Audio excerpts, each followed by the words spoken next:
This is a little rant because I was thinking about this, but like, it's so weird to me when like black boys call like, mind you, I'm a teenager by the way, so this is like from a teenager's perspective, a teenage black girl's perspective, by the way. But it's really funny to me when like a black boy says that like he doesn't want to date black girls because they're ghetto, and then this is hypothetically speaking. Wait, no, that's not how you use it. Anyway, so basically, say that there is like this light skinned boy. He's mixed, right?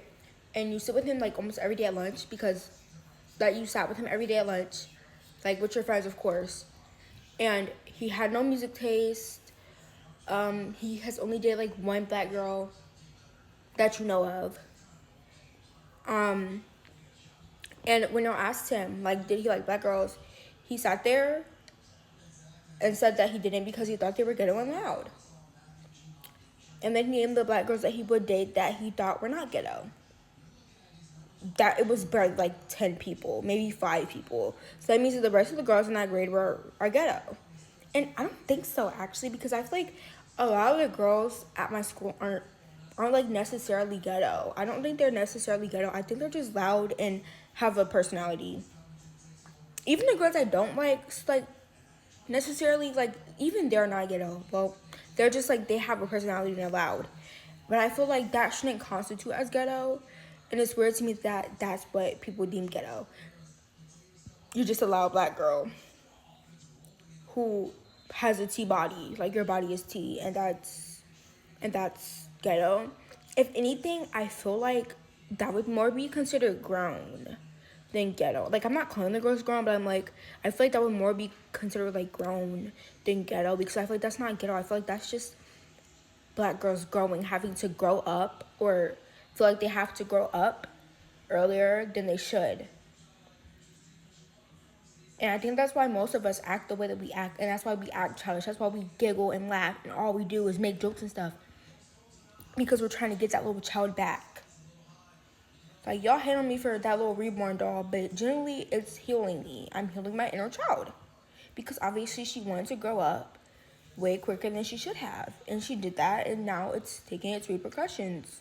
And I feel like that's what most black girls go through, because they feel like they're forced to grow up quicker than they should. And I feel like everybody wants to hate on black girls for that. Like, even Sexy Red, yeah, she's ghetto, but I feel like there's a reason to that. Like, nobody ever decided, like, oh, let's look up Sexy Red's past. Like, let's see why she acts the way that she acts. Nobody ever decided to do that. So everybody hates on her. She's so ghetto. Ew, like, she's ghetto. She's like oh my gosh. Did y'all ever, like, think that maybe she has something going on and that's why she acts the way she acts? Nobody ever thinks to do that. Like, nobody ever thinks to, maybe we should like figure out, like what might have happened to make her the way that she is. But nobody ever decides to do that. They just decide to judge and hate.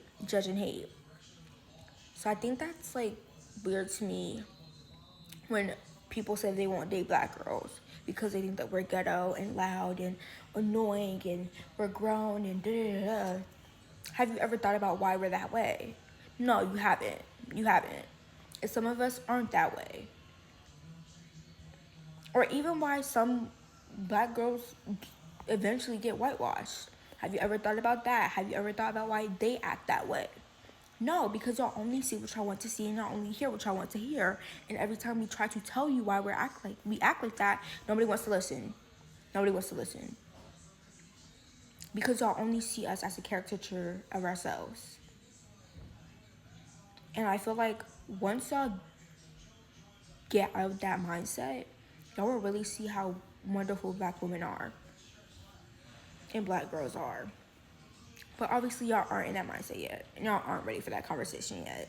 And for me to be a teenager, like I'm just going into high school, and for me to be conscious enough to, don't come from me with that, but conscious enough to think stuff like that is crazy to me.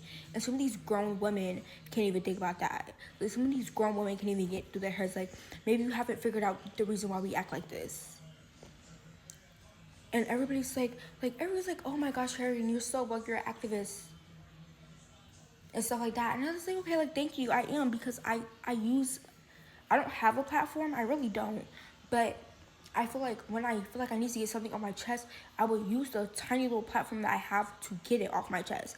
And even though nobody likes my videos, nobody watches them, nobody pays attention to them, they just like and scroll, I still feel like I need to say this stuff because maybe one black girl will hear this. One black girl will hear this and be like, now I understand why boys don't want to like me, or girls like don't like me, or like people think I'm ghetto.